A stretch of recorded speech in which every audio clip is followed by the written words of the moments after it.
সবাইকে স্বাগতম জানাচ্ছি। আজকে যে টপিকটা নিয়ে কথা বলবো সেটা হচ্ছে ইংলিশ ল্যাঙ্গুয়েজ কীভাবে শিখবেন। সোজা সিম্পলভাবে বলতে গেলে প্র্যাকটিস প্র্যাকটিস প্র্যাকটিস প্র্যাকটিস ছাড়া কোনো স্কিলস ডেভেলপ হয় না, কোনো কিছু রপ্ত হয় না। তার জন্য সময় লাগে, পেশেন্স লাগে, এফোর্ট লাগে। আপনি দেখুন না, ফরেনে বিদেশে যারা থাকে তারা এত ফ্লুয়েন্টলি কীভাবে ইংলিশে কথা বলে, কারণ তাদের ওটা নেটিভ ল্যাঙ্গুয়েজ, তাদের ওটা মাতৃভাষা। আপনি আপনার যে মাতৃভাষাটা, কারণ আমার মাতৃভাষা হচ্ছে বাংলা, তো আমি ছোটোবেলা থেকেই বাংলাতে সব কিছু দেখেছি, জেনেছি, শিখেছি।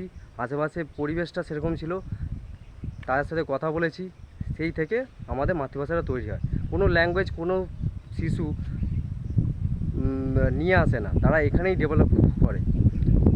ঠিক সেরকমই আপনি চাইলে অনলাইন হোক অফলাইন হোক আপনি একটা পরিবেশ বানাতে পারেন। সে যদি অফলাইন হয় তাহলে আপনার কোনো বন্ধুর সাথে বা কোনো গ্রুপের সাথে অ্যাসোসিয়েট হতে পারেন, অথবা আপনার কোনো লাইফ পার্টনার হোক বা প্রিয় বন্ধু হোক, যাদের সাথে হোক তার সাথে আপনি কমিউনিকেট করতে পারেন।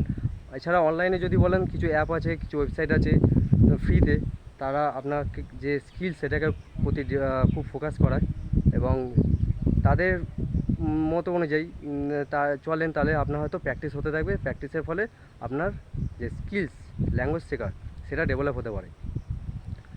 তো কনক্লুশন এটাই, প্র্যাকটিস করুন আর অ্যানালাইজ করুন, দেখবেন অনেক দূর এগিয়ে যাবেন। চাইলে আপনি একটা কাজ করতে পারেন, ইউটিউবে ভিডিও বানাতে পারেন, অথবা একটা স্ক্রিপ্ট করলেন, করে আয়নার সামনে দাঁড়িয়ে ফ্লুয়েন্টলি বলতে পারেন। এরকম বিভিন্ন রকম প্রসেস আছে যেগুলোতে আপনারা ফলো করতে পারেন। তো আজকে ভিডিওটা এইটুকুনি, কেমন লাগলো নিচে কমেন্ট করে জানাবেন। আর যদি কোনো প্রশ্ন থেকে থাকে তাহলে অবশ্যই কমেন্ট করে জানাবেন। দেখা হচ্ছে অন্য কোনো নেক্সট ভিডিওতে। ততক্ষণ পর্যন্ত সবাই ভালো থাকুন, সুস্থ থাকুন। ধন্যবাদ।